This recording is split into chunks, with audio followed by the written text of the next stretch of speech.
ಚಿಕ್ಕಲ್ಲಿ ಕೆರೆ ಹತ್ರ ನಾವು ಎಷ್ಟು ಸಾರಿ ಮಾಡಿಸಿದ್ರು ಹೋಗ್ತಿತ್ತು. ಅದಕ್ಕೋಸ್ಕರ ಅಲ್ಲಿ ಊರೊಳಗಿಂದ ಕೆರೆ ಎಂಡ್ವರೆಗೂ ಕಾಂಕ್ರೀಟ್ ರಸ್ತೆ ಮಾಡ್ತಾಯಿದ್ವಿ. ಬಟ್ ಕಿಡ್ಕುಪ್ಪಲ್ಲಿ 1 ಕೋಟಿ ಖರ್ಚು ಮಾಡಿ ರಸ್ತೆಗಳು ಮಾಡ್ತಾಯಿದ್ವಿ. ಇಲ್ಲಿ 40 ಲಕ್ಷ ರೂಪಾಯಿ ಹಾಕಿ ಇದು ಕಾಲೋನಿ ಮಾಡಿದ್ದಿಲ್ಲ, ಇದನ್ನು ಮಾಡ್ತಾಯಿದ್ವಿ. 1,90,90,00,000 ರೂಪಾಯಿ ಇವತ್ತು ಪೂಜೆ ಮಾಡ್ತಾಯಿದ್ವಿ. ಯಾವ್ಯಾವ ಭಾಗದಲ್ಲಿ ಆಗುತ್ತೆ ಸರ್? ಇನ್ನು ಯಾವ್ಯಾವ ಭಾಗದಲ್ಲಿದೆ ಅಂತ ಸರ್? ಇನ್ನೂ ನಾವು ಈ ಸುರುವಿ ಮಾಡಿಲ್ಲ. ನಮ್ಮದು ಎತ್ತಿನಹೊಳೆಯಲ್ಲಿ 30 ಕೋಟಿ ರೂಪಾಯಿ ಐತೆ. ಆಮೇಲೆ ಹೇಮಾವತಿಲಿ 100 ಕೋಟಿ ರೂಪಾಯಿ ಇದೆ. ಆಮೇಲೆ ನಮ್ಮದು ಈಗ ಸಿರಾ ನಲ್ಲಿಗೆರೆ ವ್ಯವಸ್ಥೆಗೆ 35 ಕೋಟಿ ಹಾಕಿದ್ವಿ. ಆಮೇಲೆ ಇದಕ್ಕೆ ಸೆಂಟ್ರಲ್ ಗೌರ್ಮೆಂಟಿಂದು ಸನ್ಮಾನ್ಯ ಸೋಮಣ್ಣವ್ರಿಗೆ ಹೇಳಿ ಸಂಪಿಗೆ ರೋಡ್ಗೆ 28 ಕೋಟಿ ಹಾಕಿದ್ವಿ. ಸಿರಾ ಉಂದರೆ ಹೊಸಕೆರೆ ರೋಡ್ಗೆ 6 ಕೋಟಿ ರೂಪಾಯಿ ಹಾಕಿದ್ವಿ.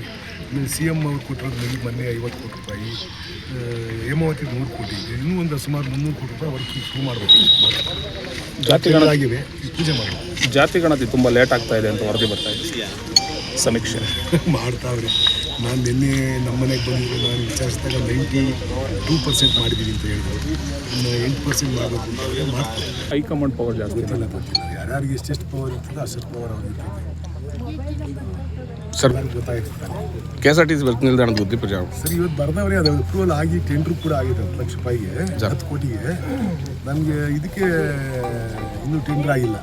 ಅದು ಡಿಪೋದು ಫಂಡ್ ಇಲ್ಲ ಅಂತ ಹೇಳ್ಬಿಟ್ಟು ಈ ವರ್ಷ ಕೈಗೆ ಎತ್ಕೊಳ್ಳೋಣ ಅಂತ ಹೇಳ್ಬಿಟ್ಟು ಡಿಸೈಡ್ ಮಾಡಿದ್ದೀವಿ. ಈಗಾಗಲೇ ಆಲ್ರೆಡಿ ಬಸ್ ಸ್ಟ್ಯಾಂಡ್ 10 ಕೋಟಿ ರೂಪಾಯಿ ಟೆಂಡರ್ ಆಗಿದೆ. ಕೆಲಸ ಶುರು ಮಾಡಬೇಕು. ಟೆಂಡ್ರು ಫೈನಲ್ ಆಗಿ ಟೆಸ್ಟು ಮಾಡಿಸಿದ್ದೀವಿ. ಸರ್ಕಾರಿ ಆಸ್ಪತ್ರೆಗಳಲ್ಲಿ ಔಷಧಿ ಗಮನಕ್ಕೆ ಬಂದಿಲ್ಲ. ಆ ಥರ ಕಡಬ ಆಸ್ಪತ್ರೆಗೆ ಆಕ್ಸಿಡೆಂಟ್ ಆಗೋದ್ರೆ ಬ್ಯಾಂಡೇಜ್ ಕೂಡ ಇಲ್ಲ. ಹಂಗಾರೆ ನಾನು ತಾಲೂಕು ಮೆಡಿಕಲ್ ಆಫೀಸರ್ ಕರೆಸಿ ಮಾತಾಡ್ತೀನಿ. ಇದ್ರ ಬಗ್ಗೆ ನನಗೆ ಗಮನಕ್ಕೆ ಬಂದಿಲ್ಲ. ಈಗ ನೀವು ಹೇಳ್ತಾ ಇರೋದ್ರಿಂದ ಅದು ಗಮನಕ್ಕೆ ಗೊತ್ತಾಯಿತು. ನಾನು ಆ ಥರ ಏನಾಗಿದ್ದರೆ ನಾನು ಅದು ಸರಿ ಮಾಡಿಸ್ತೇನೆ.